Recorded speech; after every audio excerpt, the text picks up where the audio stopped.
Olá! Hoje o tema é: a morte definitivamente não existe. Hoje faz exatamente 19 dias da partida do meu paizinho. E hoje eu me sinto muito bem para falar para você que me acompanhou durante esse processo, que estava em orações e torcendo para que tudo ocorresse da melhor maneira possível. E agora eu já posso falar para você o que aconteceu. O paizinho, no início de fevereiro, foi diagnosticado com um tumor no pulmão.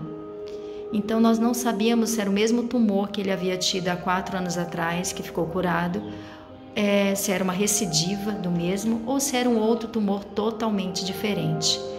A partir de então começamos todas as investigações e foi concluído que era um outro tumor totalmente diferente. Infelizmente, o paizinho não parou de fumar desde o primeiro episódio do câncer. E ele tinha uma enfisema pulmonar bem acentuada, apesar de não ter sintomas nenhum. Ele caminhava rapidamente, era surpreendente a vitalidade dele, mesmo com essa enfisema.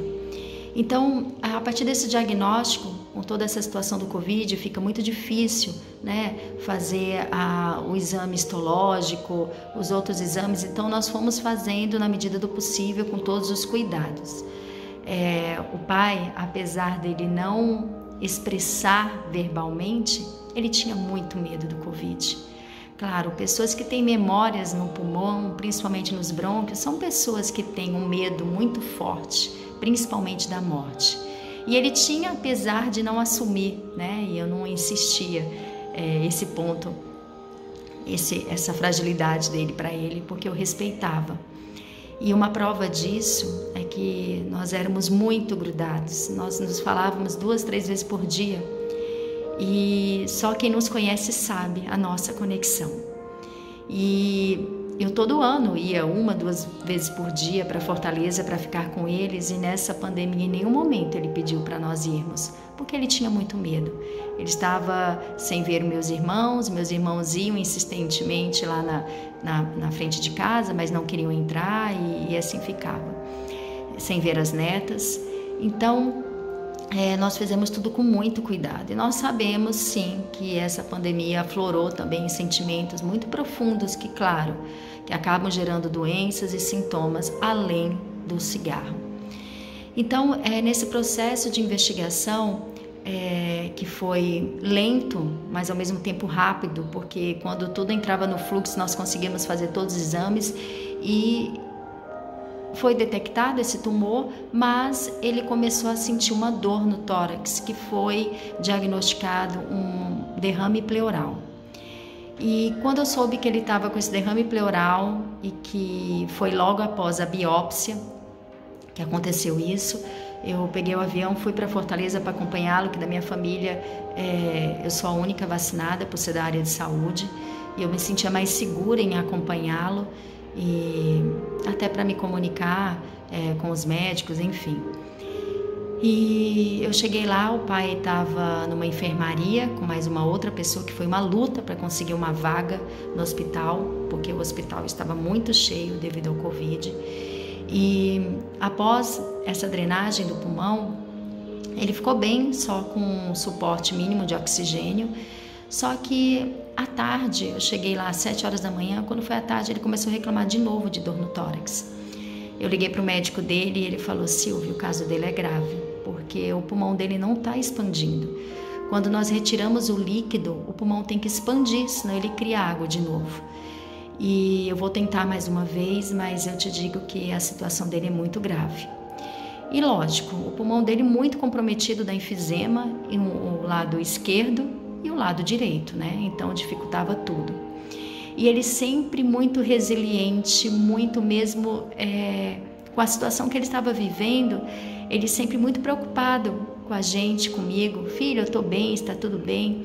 A enfermeira que cuidava dele só falava que, nossa, como ele é uma pessoa incrível. E o paizinho realmente é incrível.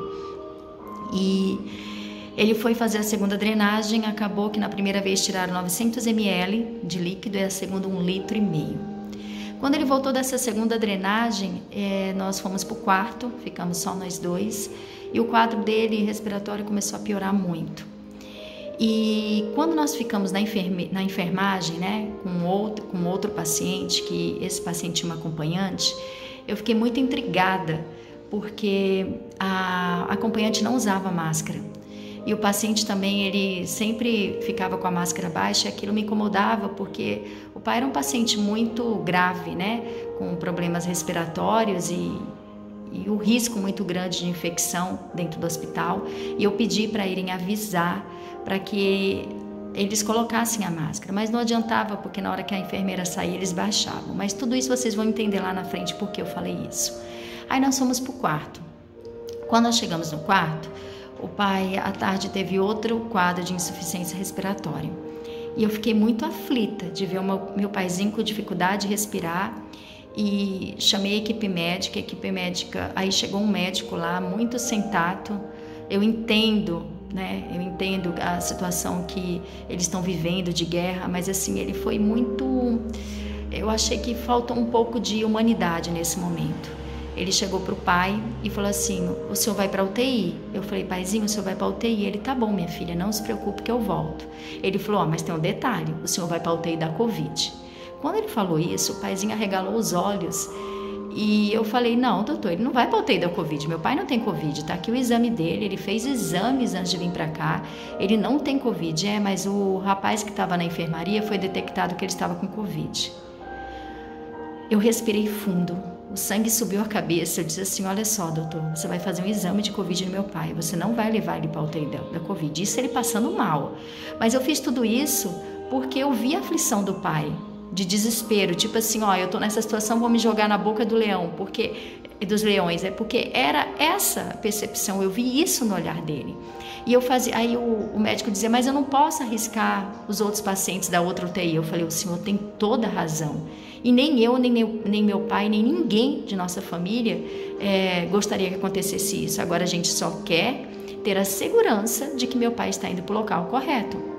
E eu fazia gestos para o médico para a gente conversar no corredor. Chegou no corredor, eu falei: poxa, doutor, o senhor poderia ter me chamado no corredor para falar isso, para eu decidir, minha família decidir. Ele está numa situação de muita vulnerabilidade, ele está ali passando mal e o senhor dá logo para vocês que fazem o projeto Recriar a Vida, vocês já entendem que uma palavra, uma frase gera um choque, já gera um trauma ali nele, né? E ele vai para a UTI do Covid, já pensou, eu sabia que ele não ia voltar. Mas imagina, como que eu ia conseguir deixar meu pai indo para um lugar que ele fugiu o tempo todo durante essa pandemia que a gente está vivendo? E o médico falou: ele não é bobo, ele ia notar que está todo mundo vestido, né, para quem está cuidando de pacientes com Covid. Eu falei: não, doutor, sinto muito, mas o senhor está errado. Hoje em dia, todos nós da área de saúde estamos trabalhando todo equipado. Pode ser um pouco mais equipado na UTI da Covid, mas ele não ia nem perceber. O senhor não precisava era ter dado essa informação. Ele falou: olha, sinto muito, eu só tenho essa vaga e daqui 10 minutos eu posso não ter mais, então você decida. E se ele não for, ele pode morrer no quarto. Vocês podem imaginar o meu desespero, a vida do meu paizinho, né? A forma de como ele iria partir estava nas minhas mãos. Apesar de que eu tinha muita esperança ainda, mas eu sabia que a chance era muito grande daquele momento ser a última vez que eu ia olhar para o meu pai. E eu entrei num desespero muito grande e falei para o médico: doutor, eu não posso decidir sozinha, eu preciso ligar para minha mãe e para meus irmãos. Ele falou: tudo bem, mas você sabe que você corre o risco de não ter mais a UTI. E eu comecei a andar pelo corredor do hospital e comecei a me comunicar com Deus: Senhor, me mostra o caminho. Eu não acredito que eu estou vivendo isso. Liguei para minha mãe e minha mãe disse: minha filha, o que você decidir tá bom, mas não era isso que eu queria ouvir, porque estava demais para mim decidir tudo. E aí eu tive a ideia de ligar para aquele médico vestido de anjo. Aliás, aquele anjo vestido de médico, fantasiado de médico. Liguei para ele e a única coisa que ele falou para mim foi: minha filha, eu sinto muito, nós estamos vivendo uma guerra, não foi legal essa postura, mas eu espero que você tome a decisão correta. Ele não podia me falar qual a decisão eu deveria tomar. E eu continuei rezando. Não deu 2 minutos, ele me ligou e disse: eu gosto demais do seu pai. Seu pai me ensinou muito durante esse processo dessa doença. E eu gosto demais de você. E eu vou te falar uma coisa que eu nem poderia falar, mas eu vou te falar o que eu faria se fosse meu pai. Eu disse, por favor, doutor. Ele falou, o caso do seu pai é muito grave. Não mande ele para UTI, vão entubá-lo, ele vai entrar em hemodiálise, vai ficar ligado em aparelho e ainda vai para um lugar que ele vai se sentir assustado, porque o exame do Covid não saía rápido. Ele falou, opte pelos cuidados paliativos, ele fica no quarto com você. Eu falei, doutor, não vou suportar tomar essa decisão e ver meu pai partir. Ele falou, minha filha, pergunte para ele. Seu pai é um homem que está consciente, um homem muito inteligente, ele sabe muito mais do que você pode imaginar. Assim eu fiz. Na hora que eu entrei no quarto, eu nem precisei falar nada. Ele arregalou os olhos e falou para mim, filha, eu estou melhor. Eu vou esperar o teste do Covid. Essa era a resposta, né? Eu falei, tá bom, paizinho. Eles vão aumentar a sua medicação e o senhor vai ficar aqui no quarto comigo. E foram horas, minutos terríveis, intermináveis.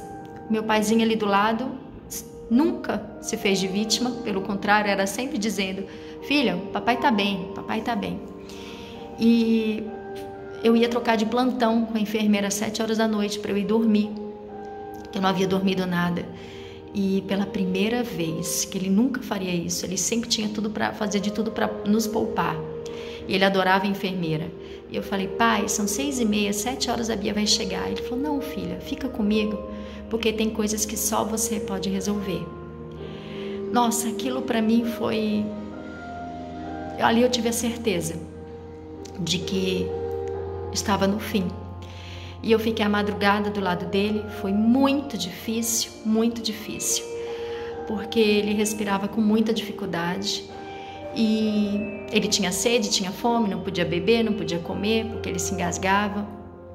E quando foi 2h pouco da manhã, eu recebi uma mensagem de um outro anjo enviado por Deus. Uma paciente que acabou se tornando uma grande amiga.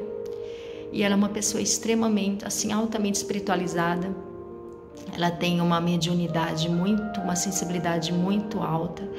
E ela apenas falou para mim que eu não estava só e que eu mentalizasse meu pai e eu numa praia. Eu fechei os olhos e ali eu mentalizei ele numa praia, a praia Fernando de Noronha. E ali eu falava, pai, deixe todos os seus medos aí. E por trás de uma das pedras da praia apareceu a mãe dele e o pai dele. E eu dizia para ele, vai, pai, pode ir, pai. Eu vou ficar bem, todo mundo vai ficar bem. O senhor vai para um lugar muito melhor. Para quem não sabe, os pais do meu pai, eles se separaram quando minha avó estava grávida do meu pai. Meu pai nunca os viu juntos. E hoje eles não estão mais nesse plano. E meu pai abraçava eles.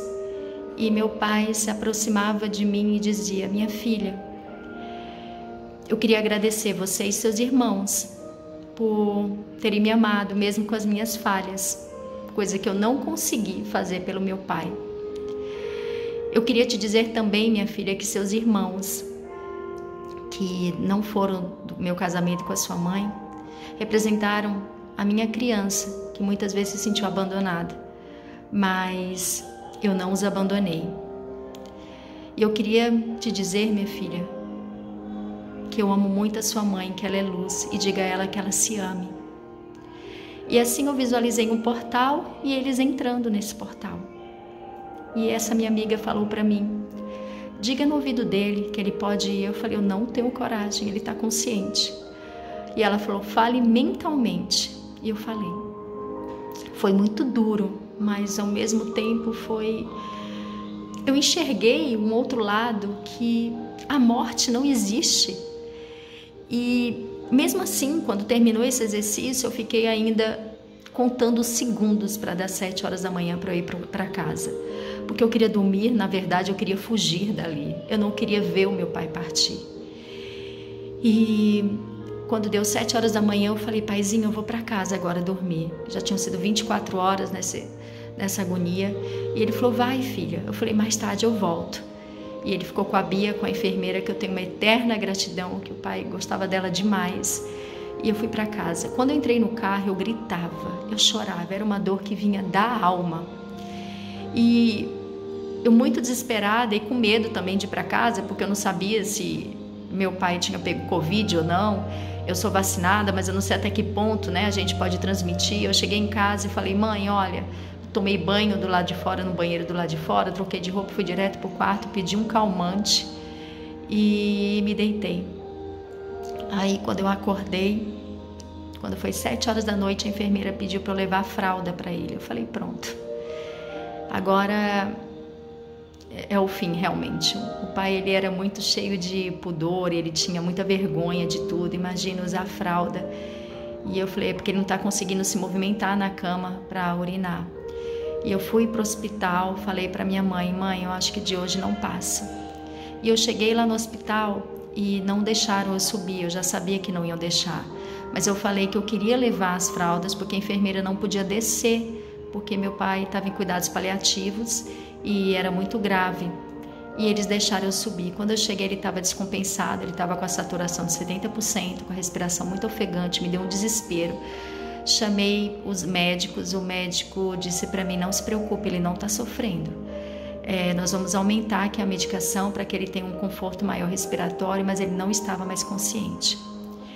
E nesse momento eu chamei a Bia e eu falei: Bia, vamos fazer uma oração.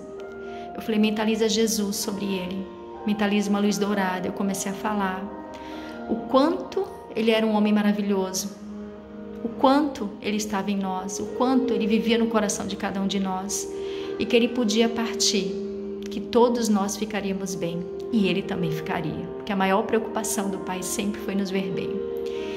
E foi muito difícil falar isso, mas ele precisava ouvir e foi libertador para mim também. Eu não consegui ficar lá, eu dei as costas, ele não estava mais ali conscientemente. E eu nem me lembro a última vez que eu olhei para o paizinho. Eu saí daquele hospital chorando muito e eu disse para o meu irmão: dessa noite ele não passa. Quando foi 1h da manhã, eu acordei com uma dor muito grande no meu peito. A gatinha dele tinha vomitado a casa inteira e ali eu entendi o recado. E às 4h da manhã a Bia me ligou falando que ele tinha partido. Ela falou que foi de forma serena. E a partir desse momento começaram a ocorrer coisas incríveis. A minha mãe, que todos os dias acordava com taquicardia, acordou com o coração muito sereno. Aquela minha dor se transformou em algo tão grande, tão lindo. É como se o paizinho estivesse ocupando todos os espaços, muito além daquele corpo físico. Eu conseguia sentir a presença dele muito maior. E era uma mistura de sentimentos, de gratidão por ter sido da forma que foi. E ainda tinha algumas questões dentro de mim, se eu optei, né, se minha opção foi melhor de deixá-lo no quarto, mas Deus sempre nos envia anjos para nos dar recados, e meus amigos médicos, todos, em unanimidade, me falaram: Silvia, você foi muito corajosa e foi a decisão mais acertada. E aí nós fomos fazer o velório. No velório, devido ao Covid, eles deram um laudo como câncer de pulmão mesmo. Nós podíamos fazer um velório. Meu irmão estava com muito medo, porque meu pai era uma pessoa muito querida, muito amada, então muitas pessoas iam querer ir. Então nós pedimos que nós explicamos que só quem iria para o velório seríamos eu, minha mãe, meus 2 irmãos e minhas 2 cunhadas. E foi a coisa mais linda do mundo. Ali nós nos cercamos em volta dele, nós falamos coisas bonitas, e pela primeira vez eu olhei para o meu paizinho e ali era apenas um corpo. E eu conseguia senti-lo muito além daquele corpo. Eu não chorei, eu não me desesperei, eu fiquei emocionada quando eu li as mensagens que os médicos fizeram para eles, aquilo que eu gostaria de falar para ele, o que meus irmãos falaram, o que minha mãe falou, mas era uma sensação de muita serenidade. E depois nós fomos para o sepultamento e essa serenidade continuou e eu pensei que eu estava em estado de choque, mas não, era uma paz muito grande. Voltamos para casa e essa serenidade continuou. E depois eu vi que o pai deixou um e-mail escrito tudo. Número de contas, senhas, onde estavam gravados os meus projetos, que eu sou os meus vídeos do projeto Recriar a Vida, onde estava o material de edição, que ele fazia esse trabalho. E ele sempre me chamava, você precisa se organizar, e ele sabia que eu não gostava de olhar e-mail, e ele deixou tudo escrito, ele sabia de tudo, sabia muito mais do que a gente. Ele vivia estudando a parte de espiritualidade, ele estava se preparando na verdade. E depois, para completar, um amigo mandou uma mensagem dando sentimentos à família e foi muito lindo ele descrever o pai e dizer que nos últimos meses ele tinha aprendido mais ainda com o pai. E eu mandei mensagem para ele perguntando por quê. Ele falou não, porque ele falou que estava com uma doença terminal e que o que ele sentia era apenas da doença, mas que estava tudo bem. Ele falou, eu aprendi a não ter medo da morte, a resiliência, a ter aceitação com seu pai, o quanto ele me ensinou. Eu fiquei assim, passada com essa informação, porque eu não sabia que o pai sabia isso, até porque todos os médicos, eu ia com ele, ou minha mãe, e eu tinha ligado para os principais médicos que o atendiam para pedir para não dar o prognóstico para ele, porque eu sei quanto uma informação pode desestabilizar um paciente, mas ele sabia. E eu o sinto muito presente. Lembra quando eu falo para vocês, o pai do lado direito, bem grande, eu o sinto dessa forma, o tempo todo. O paizinho ocupou um lugar muito maior do que ele ocupava. Ele se tornou muito mais presente do que ele era. Tem horas, lógico, que eu sinto saudade de vê-lo, de ouvir a voz, e eu coloco o vídeo. Eu choro, mas logo depois vem uma força tão grande como quem diz, filha, continua. E uma certeza absoluta de que ele está muito bem. Por isso que nós devemos treinar a escuta da vida, a escuta dos acontecimentos, porque hoje aquele médico que eu fiquei muito chateada com ele, da forma que ele falou com o pai, ele foi um outro anjo. Nem sempre aquele que você acha que está te fazendo mal, está te fazendo mal. Porque se ele tivesse dito que o pai ia para a UTI normal, ele teria ido e talvez tivesse ligado nos aparelhos até hoje. Então, eu sou grata da forma como tudo foi. Eu sou grata por mais esse aprendizado divino, porque mais uma vez, meu Pai, o Senhor me ensinou. E dessa vez, o seu ensinamento foi o maior de todos, de que a morte não existe. O Senhor permanece aqui, em nós. Muito obrigada. E um conselho que eu posso dar a todos vocês é que trabalhem o lado espiritual. É a única coisa que nós levamos daqui. É onde está a nossa força. E eu posso te falar hoje que eu era uma pessoa que eu buscava muito autoconhecimento, crescimento. Tanto é que eu já ajudei milhares de pessoas, mas a morte era um tema muito difícil para mim. E meu pai, o meu paizinho, me ensinou isso, que a morte não existe. Mas nós precisamos nos conectar, nós precisamos trabalhar esse nosso sentir, nós precisamos trabalhar o nosso lado espiritual para que nós possamos ter essa percepção. Um grande beijo, muito obrigada por tudo, obrigada por todas as orações, obrigada por toda a força. E continuemos juntos. Um grande beijo.